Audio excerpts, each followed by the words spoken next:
என்னை ஈன்றெடுத்த என் தாய் தந்தையர்களை வணங்குகிறேன், என் முன்னோர்களை வணங்குகிறேன். எனக்கு இதுவரை யாரெல்லாம் குருமார்களாக இருந்தார்களோ அத்தனை குருமார்களையும் வணங்கிக் கொள்கிறேன். என் குலதெய்வத்தை வணங்கிக் கொள்கிறேன், இஷ்ட தெய்வத்தை வணங்கிக் கொள்கிறேன். பிரபஞ்ச பேராற்றலை வணங்குகிறேன். அனைவருக்கும் வணக்கம்.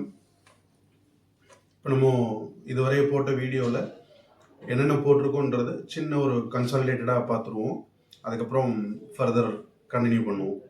இப்போ நம்ம ஃபஸ்ட்டு வீட்டை க்ளீன் பண்ண சொல்லியிருக்கிறோம்.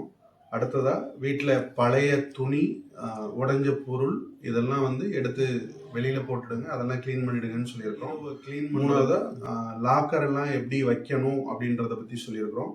நாலாவது பணம் வைக்கிறது எப்படி வைக்கணும் அதெல்லாம் சொல்லியிருக்கிறோம். லாக்கரில் எப்படி வைக்கணும், பர்ஸில் எப்படி வைக்கணும்ன்ட்டு. அஞ்சாவது துணி பீரோவில் அடுக்கும் பொழுது எப்படி அடுக்கணும், எந்த வகையில் அடுக்கணும், அதாவது எல்லாரோட துணியும் மிக்ஸ் பண்ணி அடுக்கணும், அந்த மாதிரி சொல்லியிருக்கிறோம். ஆறாவது நம்மளோட பர்ஸ் எப்படி வைக்கணும், பர்ஸ்க்குள்ளே பணம் எல்லாம் எப்படி வைக்கணும், என்ன மாதிரி வைக்கணும் அதை வைக்கும் பொழுது ஏழாவது செஞ்சு வைக்கணும் அப்படி சொல்லியிருக்கிறோம்.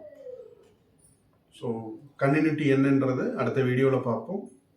என் முயற்சிக்கும் உயர்வுக்கும் வெற்றிக்கும் உறுதுணையாக உள்ள அனைத்து உறவுகளுக்கும் நன்றி.